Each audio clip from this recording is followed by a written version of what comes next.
Picture a narrow strip of water, so narrow that at its tightest point, two supertankers can barely pass without one slowing down. Now picture that strip of water going dark. No explosions, no invasion, no warning.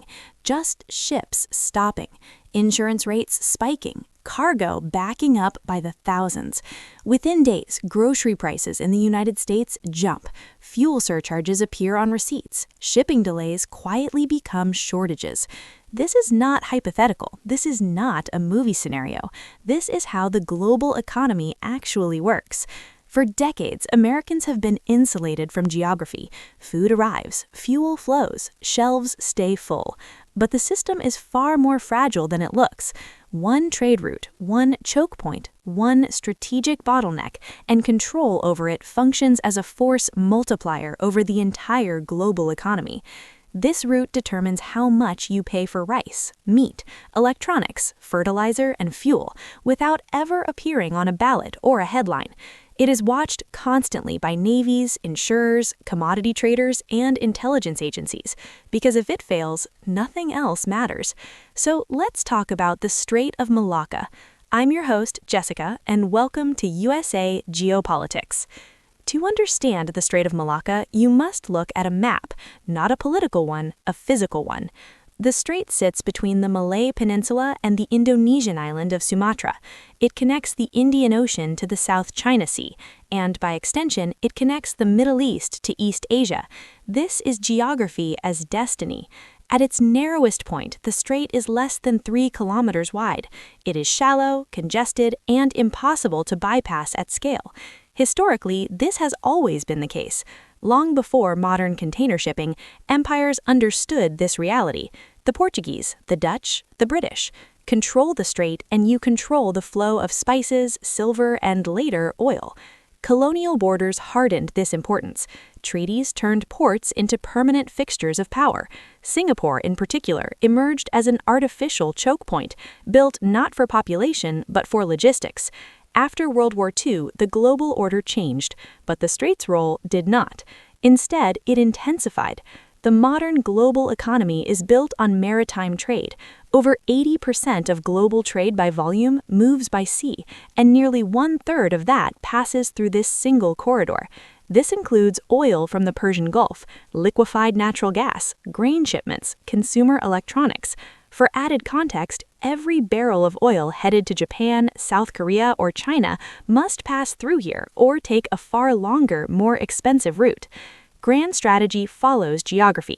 For the United States, the goal has been stability, freedom of navigation, predictable pricing.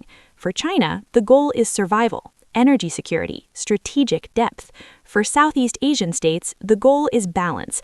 Avoid domination by any single power while extracting economic rent from all of them. This is not ideology. This is logistics. And logistics always wins.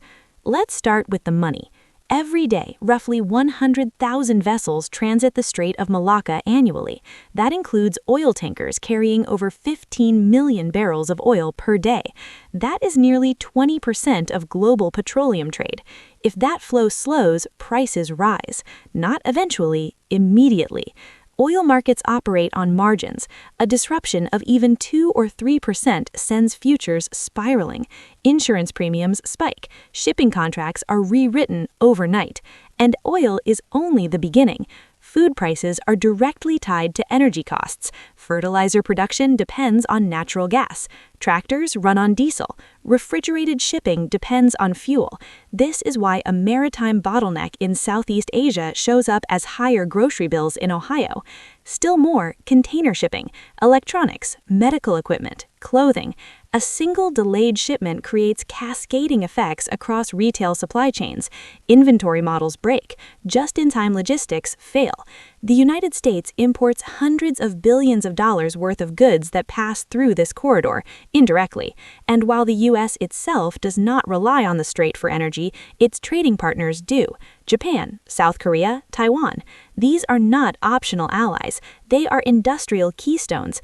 If their economies slow, American exports suffer. This is a zero-sum game masquerading as globalization. Now consider the security dimension. The Strait of Malacca is not defended by one navy. It is managed by overlapping jurisdictions: Indonesia, Malaysia, Singapore. Each has limited resources. None can dominate the strait alone. Piracy has declined, but the threat never disappears. More importantly, state-level disruption is the real concern.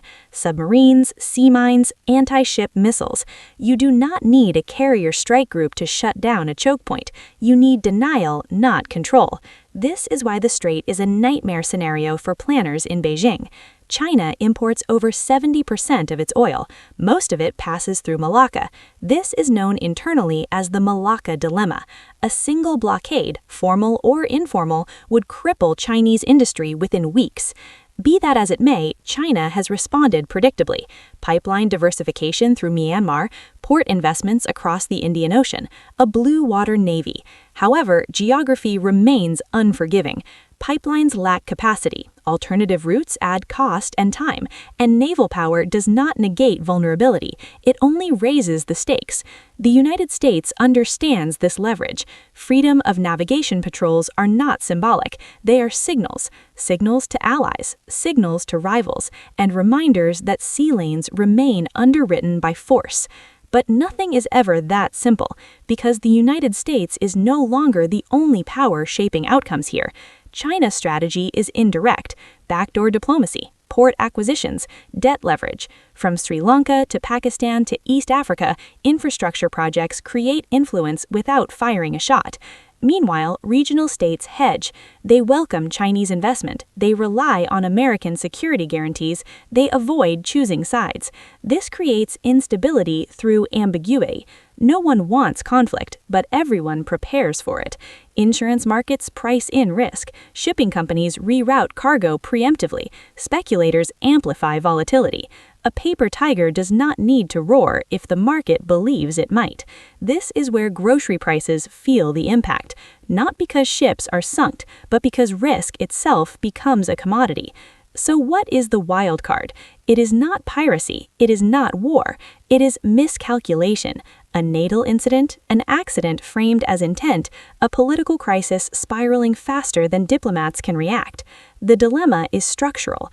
China cannot afford to lose access to Malacca.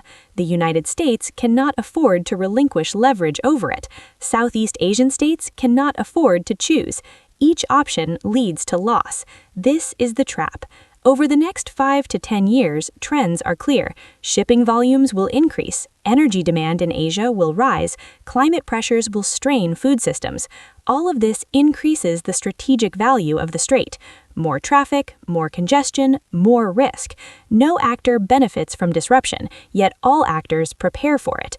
This is realpolitik in its purest form. No villains, no heroes, only interests.